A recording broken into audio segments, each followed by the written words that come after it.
The following is a Comfortably Zoned Radio Network production. We are back. New York Mets baseball, past, present, future. I'm Ralph Tycho, the weak link at the Comfortably Zoned Radio Network. And part of the hosting crew is here tonight. Marty Rose. We're expecting Robert Cole.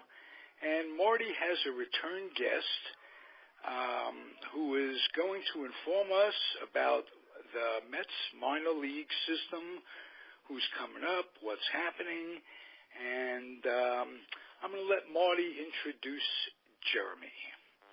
Okay, we have Jeremy Donovan, who currently works at Binghamton University and was formerly a TV sports anchor in Binghamton. Covers the Rumble Ponies pretty tightly there as a fan now, I suppose. And welcome, Jeremy. Thank you. Thank you very much for having me back. Sure, it was fun the last time. And I was just thinking to myself a little while ago that, you know, people that are fans of a team like the Rumble Ponies, they go for not just one reason to root for their team, but to see guys that are going to develop into something. But I always question, how does it feel when you're going to a game, you start liking a guy, you see a guy like Jeff McNeil or Peter Alonso, and all of a sudden they take him away because he's going up to AAA. What's the feeling on that for the fans in Binghamton?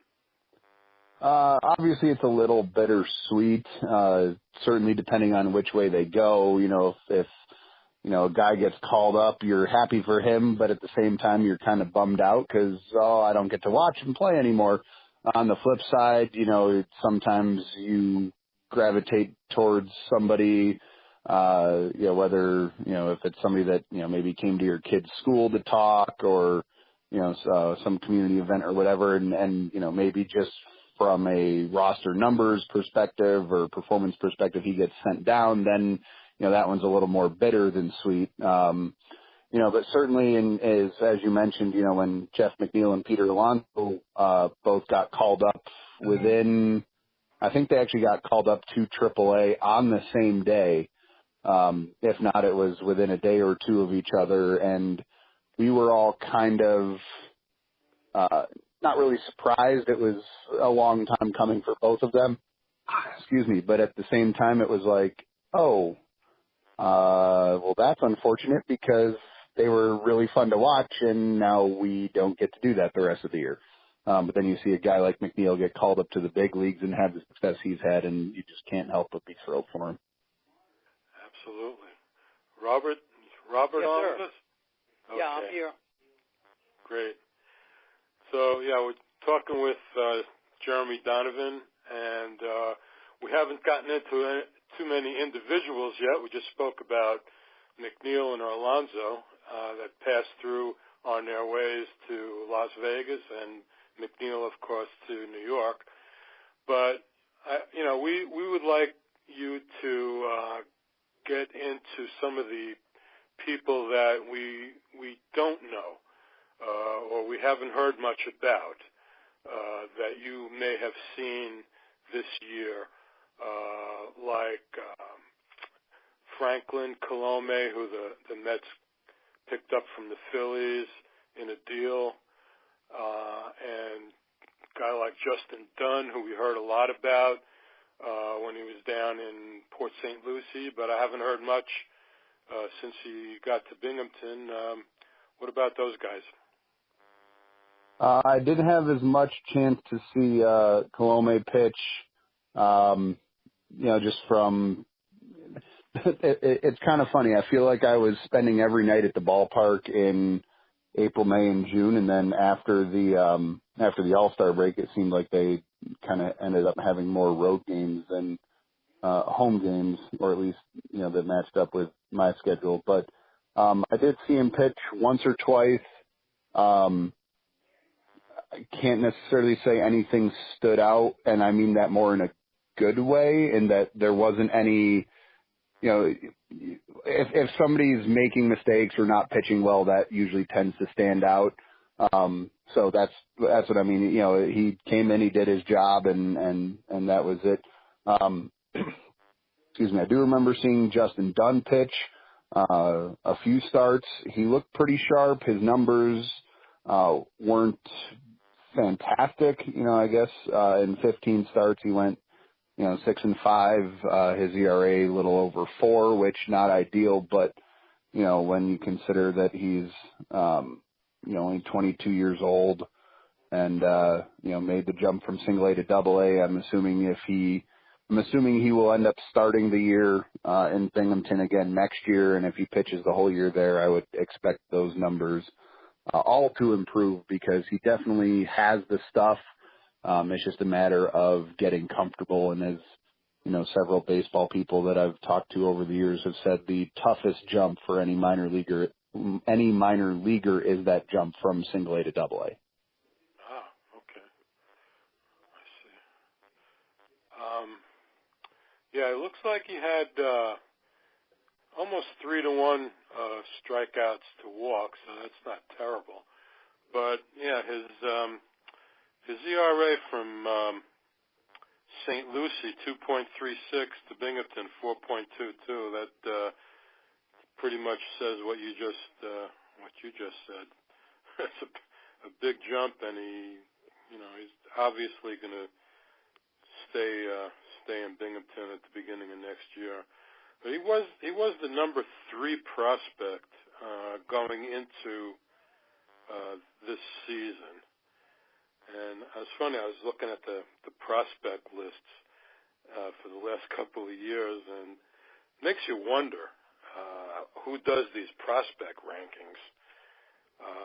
They had, for example, this guy, Marcos Molina, who's the number 8 prospect going into this year, and he released.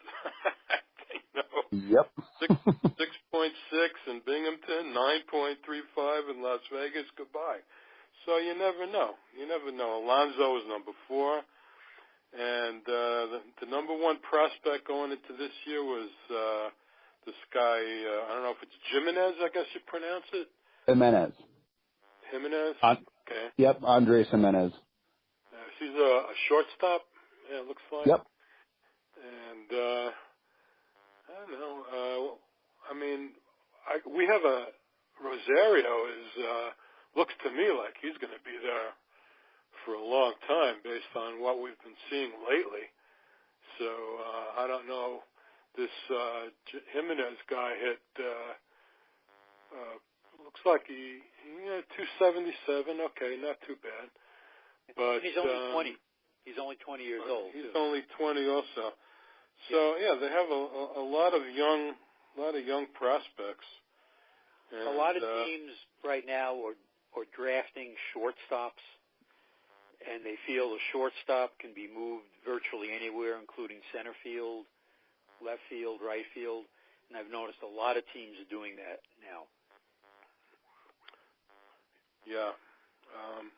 Well, that's one thing the Mets do need. They need a speedy center fielder. That's a young, speedy center fielder.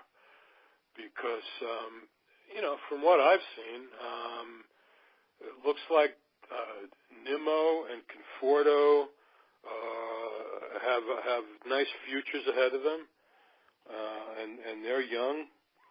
But center field has always been a problem lately, mostly because of injuries. Yeah. So. Jeremy, anybody else that we haven't talked about that stood out to you that may be able to move up at least to AAA next year? At least that's immediately ready for AAA. Just your tip. Tomas Mito, I would expect to spend most of, if not all of next year at AAA, depending on how their the rest of their catcher depth shakes out. As as much as he may have struggled, in his couple cups of coffee in New York this year, I definitely think he still has a bright future. As far as Jimenez goes, you mentioned, not only is he young, of course, so is Rosario, but he's very fast and he's got an excellent glove. I only got to see him play, maybe 3 or 4 games because, again, between, my schedule and the Rumble Pony schedule, I didn't get to as many games in August and September, but everything I saw him do, he looked like he was, well ahead of his growth and depth as to where you would normally expect a 20-year-old shortstop to be. Well, one of the things that I was surprised about, we talked about it a couple of weeks ago, is the age of some of the Binghamton players. They seem to be more advanced than, a lot of teams at AA, a lot of 25, 26, 27-year-olds. Yeah, and that's kind of been the case on and off over the last couple years. It's unfortunately for the Mets, I don't want to say a lot of, because obviously guys like Conforto and Nimmo and Dom Smith have all progressed nicely, but a lot of these draft picks kind of along the way haven't quite worked out, and of course you have to fill out 100 some roster spots between every level, so kind of fill in where you can. And when Alonso got called up to AAA, there really wasn't much left on the team in terms of first base. They went out and signed Joey Trdosovich. He's 26, 27 or so, a depth guy that was with the Orioles for a bunch of years. So kind of fill in the holes where you can. Yeah. Question. Okay, next year the AAA team is going to be in Syracuse. Do you see that as being a good thing now? You can kind of move guys back and forth a little better. It'll definitely be a good thing for the organization as a whole. As you said, you can move guys up and down. You can, you have that flexibility where, if Syracuse needs is in desperate need of a spot starter, you can just ship somebody up from Binghamton. It's an hour away, and vice versa. Where it might hurt a little bit, but is also can be beneficial if the two teams, market it right and work together, is, just in terms of attendance by way of like rehab starts, for example. I remember, in 2011 when we heard that Jose Reyes was coming to rehab here, that was the year that he won the batting title. That was the year that he won the batting title. He was here for 4 or 5 days, and the B-Mets sold out, I think, every game. There were people, that wanted to see him, wanted to try and get his autograph. This was Jose Reyes in his prime. When Matt Harvey was down last year, Seth Lugo was down last year, Gazelman was down last year. They all drew some pretty good crowds. So now it'll kind of depend on, if Syracuse and Binghamton are both home, it'll depend on either, maybe the player has a preference and will actually want to come back to Binghamton, or the organization would probably say, well, we want you to get, a higher level experience, so we're going to send you to Syracuse. So that's about the only way that I see this arrangement hurting Binghamton. But again, if the teams market it right, you could do go see the Chiefs, or I guess they'll be the Syracuse Mets, do a bus trip from Binghamton up, and then the next week when Syracuse is on the road and Binghamton's home, the Syracuse fans bus down, and you can kind of share resources that way. Yeah. Nice. That does sound a good deal.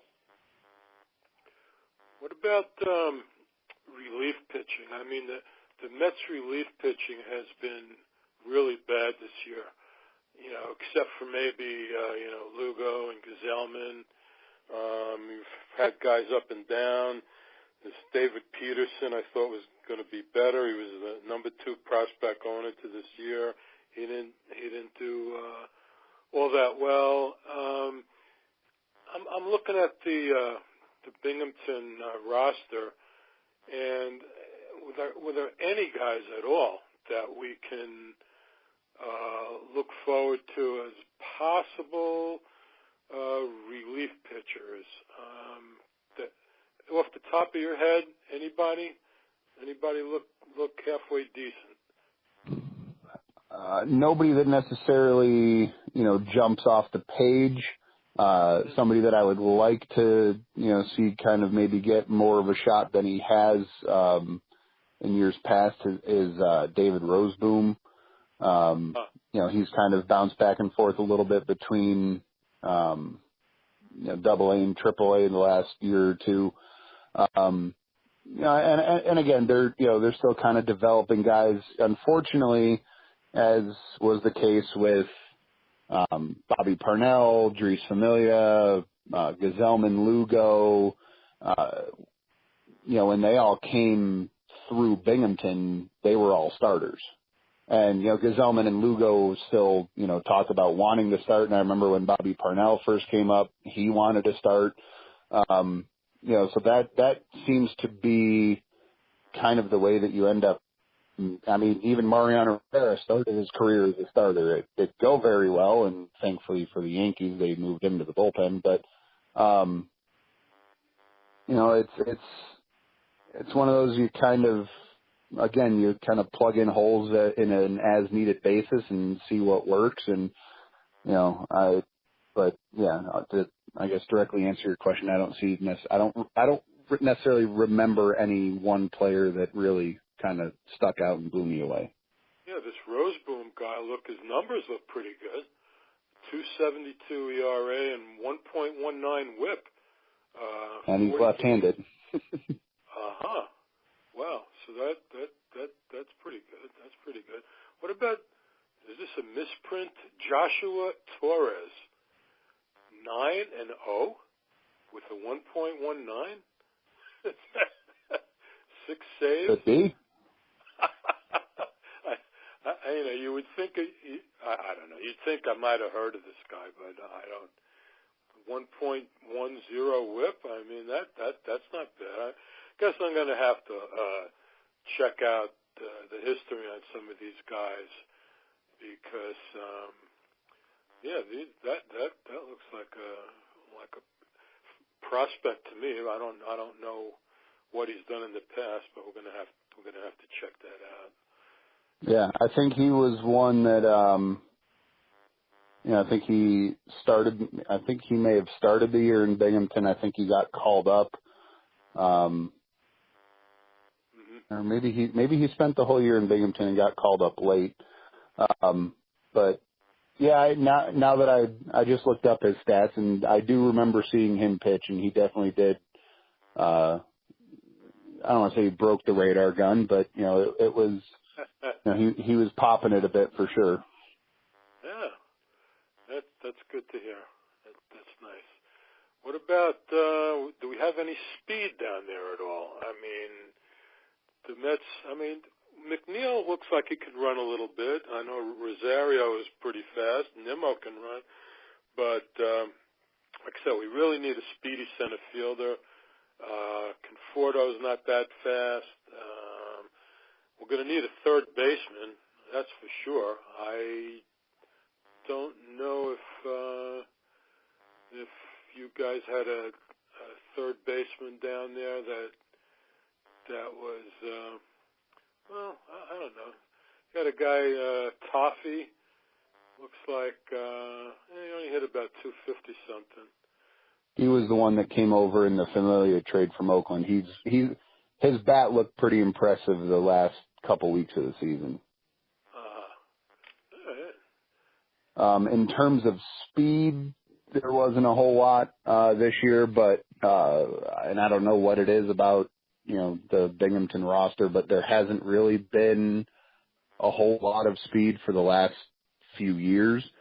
Again, I don't know exactly what the issue is there. In fact, there's one of the local Lupo Speedies, one of the local establishments here, was giving away coupons for 2 stolen bases in a game, and the team wasn't, this was a few years ago, the team wasn't running enough, so they came back and said, we want to give away more coupons, so do it if they steal a base. And so, that got them to give away a few more, and then I think they even modified it further a little bit to try and, again, give away more. So, that's unfortunately kind of been the case.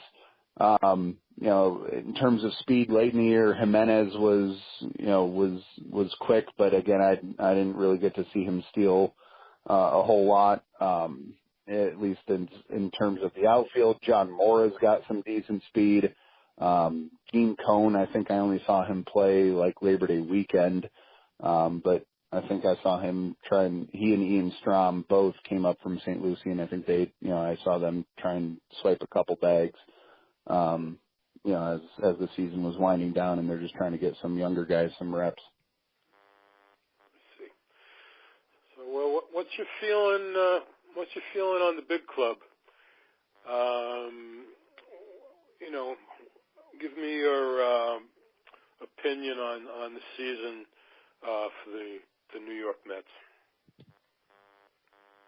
Certainly, from the expectations that everyone had entering the season, based on how good 15 and 16 was, and you kind of thought that last year, just from an injury perspective, would have been, an anomaly. And, certainly I think they underachieved so far this year. At the same time, I'm kind of chuckling when I see the MLB infographics and they're talking about all the teams that have been eliminated and the Mets somehow are still mathematically alive. And that kind of gives me a chuckle. It's like, wow. So I guess they're not, all that bad, but, certainly this was a team that if everyone had stayed healthy, I think has a shot at, another World Series berth at the very least. Maybe not very least, but, so it's, overall a disappointment. Obviously the injuries are killer.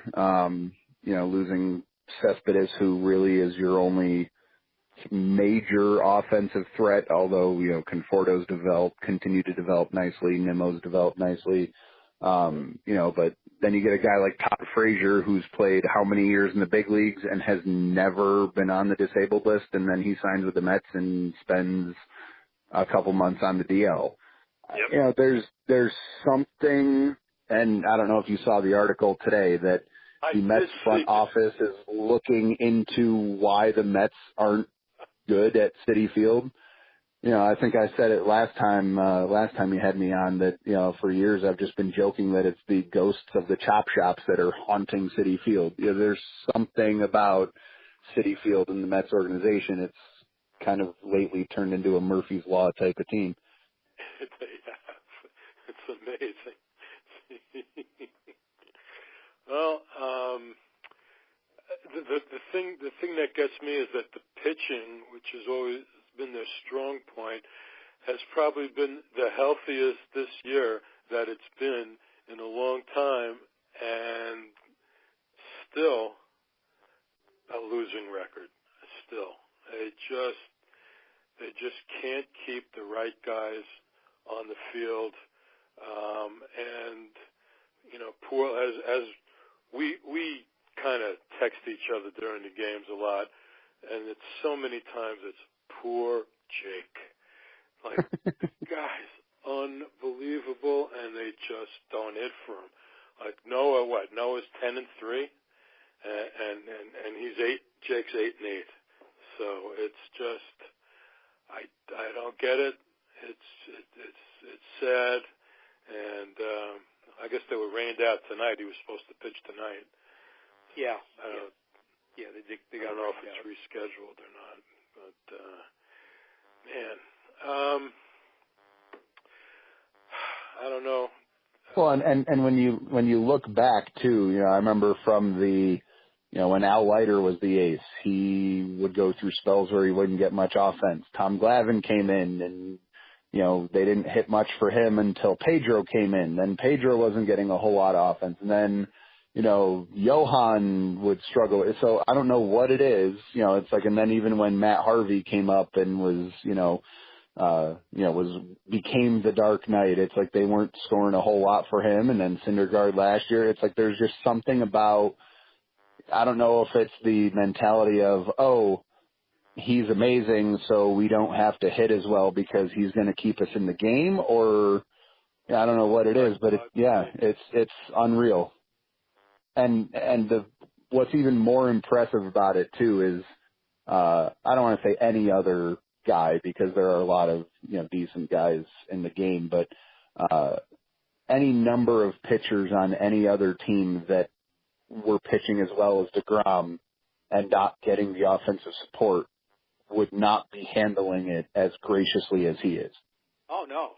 Every interview they do afterwards, he's like, oh, well, you do what you can and you hope to keep your team in the game. And, I thought, I made one bad pitch and it cost us and we didn't get the win. It never once does he sit there and say, it sucks what these guys aren't hitting for me and I'm really getting frustrated and I'm going to have to hold a team meeting. And, you don't hear any of that.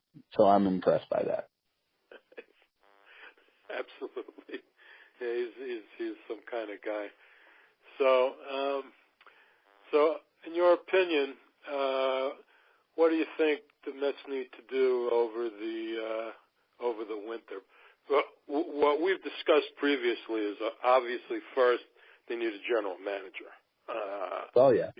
Probably before anything else, because general manager is the guy that's got to make the decisions, and you can't do it with what they've got out there now. I'm surprised that we haven't heard too many names being tossed around in the media at all. Well, I'm hearing one of the Rays' special assistants is being considered. I can't recall his name right off the top of my head, but he seems to be getting some play in the background. Not a whole lot of talk, but they seem to be very interested in him. A young guy? Yeah. Uh-huh. Okay. One of the names I heard them being linked to, and I don't know if this was, wishful thinking or whatever, but I got excited when I heard it, was Ben Cherington in Boston. I don't know. Really? I don't know if his contract's up. I don't know what the deal is there or whatever.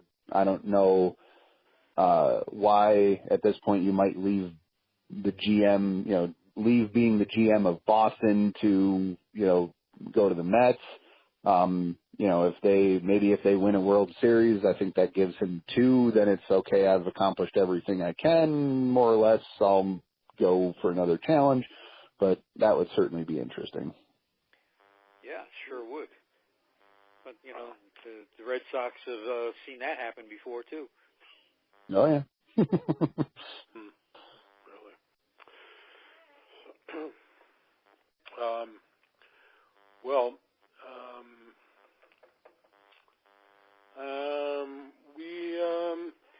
I don't know. I think, what about Todd Frazier? I mean, he's got 1 year left. I don't know. I think they need to improve there, and obviously catcher. I think I like what I've seen from Nito and the short little bit that we've seen from him. He had a big hit the other day, 3 RBI double, I think. He looks better since he came back up. I mean, he looks more confident. He seems to be swinging the bat better. Just have to see if he, can continue that into next year. But chances are with the Mets, they'll probably start him possibly in Binghamton for a short time, bring him up to AAA, and then maybe all the way up.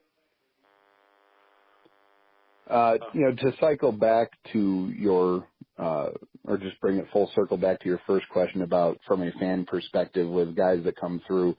I always have a soft spot for anybody that I've seen play in Binghamton. Even when, like when the Matt Harvey thing all blew up, I was still like sort of upset that they traded him. I knew it was coming. I knew it had to happen, but so in regards of catcher, I love Travis d'Arnaud. I love Kevin Plawecki. I love, Tomas Nido. I would think that any one of the three of them, has the potential to certainly kind of shoulder the load behind the plate. It's just a matter of whether or not they can prove it over the long term, which unfortunately, at least with Plawecki and d'Arnaud, they haven't really stayed healthy long enough over the course of a season to really be able to prove that. But they were certainly fun to watch down here. Yeah, I think d'Arnaud seems to be hurt almost every year. This year probably the longest time he was out. And, out of those three guys that you mentioned, I think he's the worst thrower of guys down to second base. I think Nido and Plawecki are probably better. As far as hitting, I don't know. Plawecki's looked better lately with the more playing time that he's getting, and Nido still remains to be seen. But it's still a big question mark for them. Even all those three guys, like none of them are really, outstanding enough to say, wow, this is the guy. So it's still going to be a competition between those three guys unless they make a deal for somebody else in the off season. But again, you need a general manager first. So, yeah. I don't know. All right. So you got anything else, Robert, or we can wrap it up? I think we can wrap it up. That's pretty much. Need to come on with us early next year, though, Jeremy. Absolutely. Always happy to come back, as long as you'll have me. Great. Okay. Well, enjoy the off season, and we will be back on next week with more New York Mets baseball talk. Have a good week, everybody. Good night. Good night.